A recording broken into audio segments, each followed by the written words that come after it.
Hello friends, मैं रूपाश्री और हमारे यूट्यूब चैनल में आप सभी का स्वागत है। दोस्तों, आज के वीडियो में मैं आप लोगों को बताने वाली हूँ झारखंड बीएड एडमिशन सेशन 2021-23 के लिए एडमिशन का जो नोटिफिकेशन है वो जेसीईसी बोर्ड की तरफ से आ चुका है। फॉर्म फिलअप का डेट कब है, फ़ी कितना लगेगा, एलिजिबिलिटी क्राइटेरिया क्या है और प्रोसेस क्या है, इसके बारे में डिटेल में मैं आज के वीडियो में आप लोगों को बताऊंगी। जो नोटिफिकेशन आया है उसको पूरा पढ़ के बता दूंगी।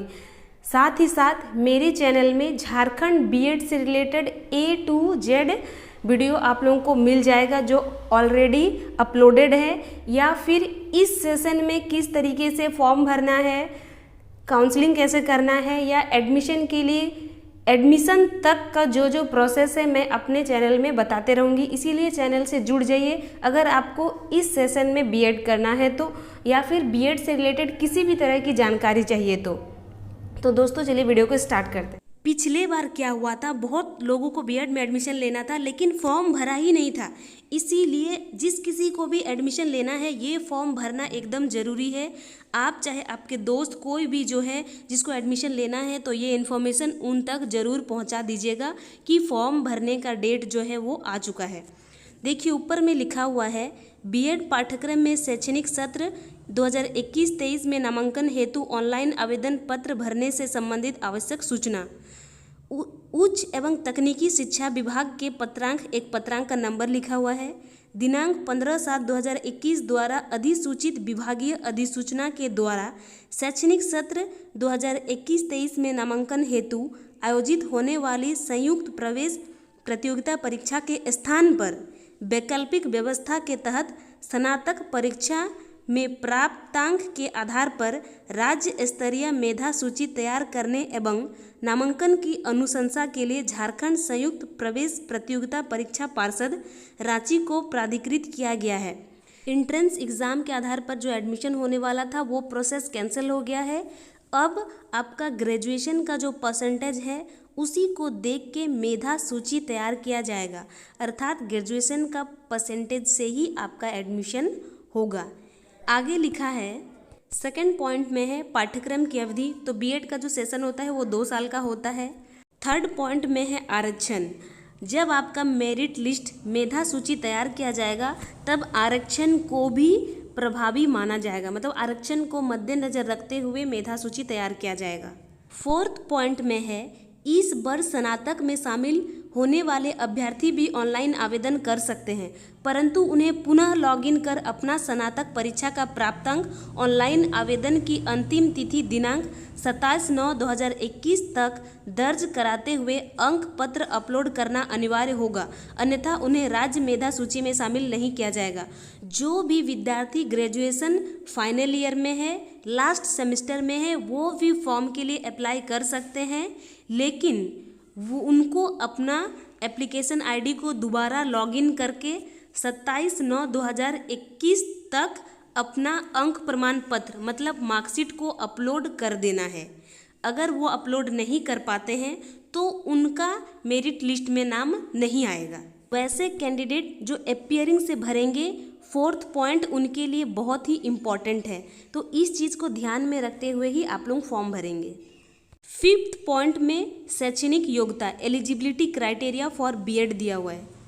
इसमें पहला पॉइंट है candidate with at least 50% marks either in bachelor degree and और in master degree in science, social science, humanities, commerce, bachelor in engineering और technology with specialisation in science and mathematics with 55% marks or any other qualification equivalent thereto are eligible for consideration for admission to B.Ed course।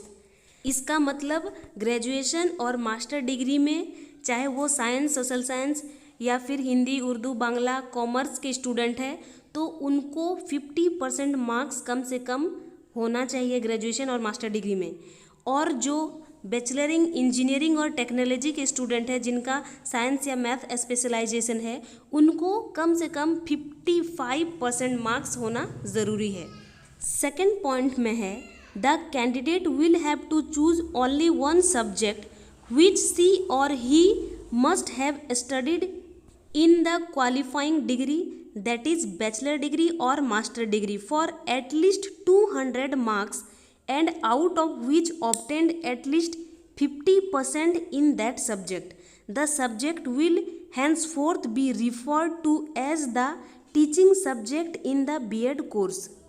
इसका मतलब है B.Ed में आप जो subject लोगे उसी subject का ग्रेजुएशन या फिर मास्टर डिग्री में 200 नंबर का पेपर होना चाहिए और उस 200 नंबर में से 50% अंक हासिल किया हुआ होना चाहिए, तब उसी सब्जेक्ट को आप B.Ed के सब्जेक्ट के लिए सिलेक्ट करें।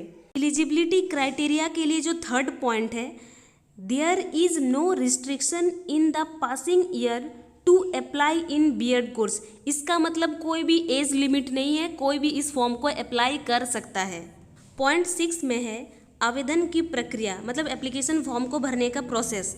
आवेदक पार्षद के अधिकृत वेबसाइट, एक लिंक दिया हुआ वेबसाइट का, के होम पेज पर click here for all online application submission JCECB 2021 को क्लिक करें तथा उसके बाद online application form submission for admission in B.Ed in year 2021 link पर क्लिक कर दिए गए दिशा निर्देशों का पालन करते हुए दिनांक 7/9/2021 से दिनांक 27/9/2021 तक ऑनलाइन आवेदन भर सकते हैं। यहाँ से हम लोगों को डेट पता चल गया कि फॉर्म 7 सितंबर से भराना स्टार्ट हो जाएगा 27 सितंबर तक।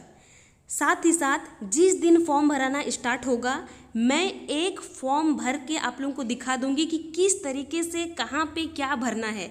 हड़बड़ी में आप लोग कुछ भी गलत सलत मत भर दीजिएगा, बाद में बहुत दिक्कत होता है।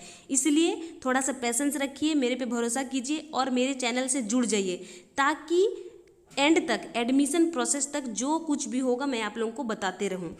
ऑनलाइन आवेदन करते समय वांछित विवरणी दर्ज कर रजिस्ट्रेशन करना होगा तथा स्कैन किया हुआ पासपोर्ट साइज का अपना रंगीन फ़ोटो जिसमें चेहरे के साथ साथ दोनों कान स्पष्ट रूप से दिखाई देना चाहिए तथा एडिट नहीं होना चाहिए। जब आप रजिस्ट्रेशन करोगे तो पासपोर्ट साइज का फ़ोटो अपलोड करना होगा जिसमें दोनों कान दिखना चाहिए, एडिट किया हुआ नहीं होना चाहिए। इसके साथ साथ ही हस्ताक्षर मतलब सिग्नेचर और बाएं हाथ के अंगूठे का निशान अपलोड करना होगा। आगे बोला है PDF अपलोड सेशन में निम्न प्रमाण पत्रों को एक साथ PDF फॉर्मेट में स्कैन कर तैयार फाइल अपलोड करना होगा। जो डॉक्यूमेंट अपलोड करना है सारे कोई को एक ही PDF बना लेना है और PDF अपलोड वाला सेक्शन में अपलोड कर देना है। तो देखिए यहाँ पे क्या क्या डॉक्यूमेंट जो है अपलोड करना होगा। सबसे पहले मैट्रिक का एडमिट कार्ड और मार्कशीट, ग्रेजुएशन का मार्कशीट, और अगर आपका मास्टर डिग्री है और मास्टर डिग्री के थ्रू आप एप्लीकेशन फॉर्म को भर रहे हैं, आवेदन कर रहे हैं तो मास्टर डिग्री का मार्कशीट। इसके अलावा अगर आपका NCC या NS का प्रमाण पत्र है, NSS का, तो वो भी लिंक मतलब वो भी PDF में डालिए। साथ ही साथ स्थानीय निवासी प्रमाण पत्र मतलब आपको रेसिडेंशियल सर्टिफिकेट लगाना होगा। 6 नंबर में आरक्षण के लाभ हेतु जाति प्रमाण पत्र, आपको आरक्षण का अगर लाभ लेना है तो जाति प्रमाण पत्र भी PDF में डालना होगा। आय और संपत्ति प्रमाण पत्र, आर्थिक रूप से कमजोर नागरिकों का वर्ग EWS के अभ्यर्थी हेतु।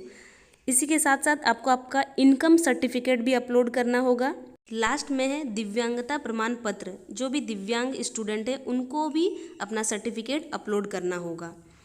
इन सभी डॉक्यूमेंट का एक साथ PDF बना के PDF अपलोड सेक्शन में अपलोड करना है। 7 पॉइंट है एप्लीकेशन फ़ी। आवेदक का परीक्षा शुल्क पेमेंट गेटवे के माध्यम से credit card, debit card, net banking, UPI के द्वारा लिया जाएगा। सबसे फर्स्ट में देखिए सामान्य और आर्थिक रूप से कमज़ोर नागरिक का वर्ग के लिए 500 रुपया एप्लीकेशन फ़ी है। OBC 1, OBC 2 जो कि झारखंड से हैं उनका 375 रुपया एप्लीकेशन फ़ी है और ST SC और सभी कोटि की महिला और ST SC और जितने भी महिला हैं झारखंड राज्य के जितने भी महिला हैं उनका 250 रुपया लगेगा एप्लीकेशन फॉर्म को भरने में। 8 पॉइंट में बताया गया है मेधा सूची, मेरिट लिस्ट किस आधार पर बनाया जाएगा। ऑनलाइन आवेदन के समय अभ्यर्थी द्वारा दर्ज की गई स्नातक का प्राप्तांक प्रतिशत के आधार पर मेधा सूची का निर्माण किया जाएगा। 2 या 2 से अधिक अभ्यर्थियों का प्राप्तांक समान होने की स्थिति में मेधा क्रम का निर्माण निम्न प्रकार किया जाएगा। देखिए ख नंबर में लिखा हुआ है NCC-NS प्रमाण पत्र धारी को प्राथमिकता दी जाएगी। यह भी स्थिति समान होने पर, अगर ये भी समान हुआ तो पहले जन्म तिथि वाले अभ्यर्थी को प्राथमिकता दी जाएगी। मेरिट लिस्ट जो बनेगा वो आपका ग्रेजुएशन में जो भी आप परसेंटेज हासिल किए हुए हैं उसके आधार पर बनेगा। लेकिन अगर कोई 2 विद्यार्थी या बहुत सारे विद्यार्थी का अगर परसेंटेज सेम हो जाए तो रैंक जो है वो NSS या NCC का सर्टिफिकेट देख के ऊपर नीचे किया जाएगा। और अगर दोनों के पास NSS या NCC का सर्टिफिकेट है तो फिर उम्र देख के जो पहले जन्म लिया होगा, मतलब जिनका एज ज़्यादा होगा उनको पहले रैंक में रखा जाएगा और जिनका एज कम है उनको फिर रैंक उसके नीचे होगा। तो ये है, अगर सेम अगर परसेंटेज है तो इस आधार पर रैंक आगे पीछे किया जाएगा। लास्ट में है आरक्षण। आरक्षित कोटियों हेतु सीटों के लिए आरक्षण में झारखंड सरकार के अद्यतन आरक्षण नीति प्रभावी होगा। झारखंड राज्य स्थित विश्वविद्यालय से उत्तीर्ण अभ्यर्थियों हेतु कुल सीटों का 85% आरक्षित होगी तथा शेष 15% सीटें खुली रहेगी। इसका मतलब है जितना भी सीट है उसका 85% सीट उन विद्यार्थियों को दिया जाएगा जो कि झारखंड के ही किसी न किसी विश्वविद्यालय से पास आउट हुए हो, और बाकी 15% में बाकी लोगों का एडमिशन होगा जो कि झारखंड के बाहर किसी यूनिवर्सिटी से पास होके आए हैं। एक बहुत ही इम्पॉर्टेंट था जो मेरे से छूट गया था, नोट में देखिए लिखा हुआ है झारखंड राज्य के बाहर के अनुसूचित जाति, अनुसूचित जनजाति, पिछड़ी जाति 1, पिछड़ी जाति 2 एवं महिला अभ्यर्थियों को सामान्य कोटि के लिए निर्धारित आवेदन शुल्क देय होगा। आवेदन शुल्क अप्रतिदेय मतलब नॉन रिफंडेबल होगा। परीक्षा शुल्क पर देय बैंक चार्ज का भुगतान अभ्यर्थियों को करना होगा।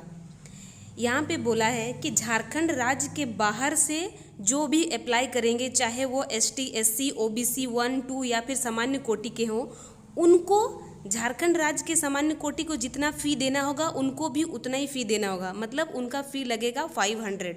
इसमें फ़ी रिफंडेबल नहीं होगा और एग्ज़ाम फ़ी के साथ साथ बैंक चार्ज भी कैंडिडेट को भुगतान करना होगा। दोस्तों आज के वीडियो में इतना ही, फिर मिलेंगे एक नई वीडियो के साथ।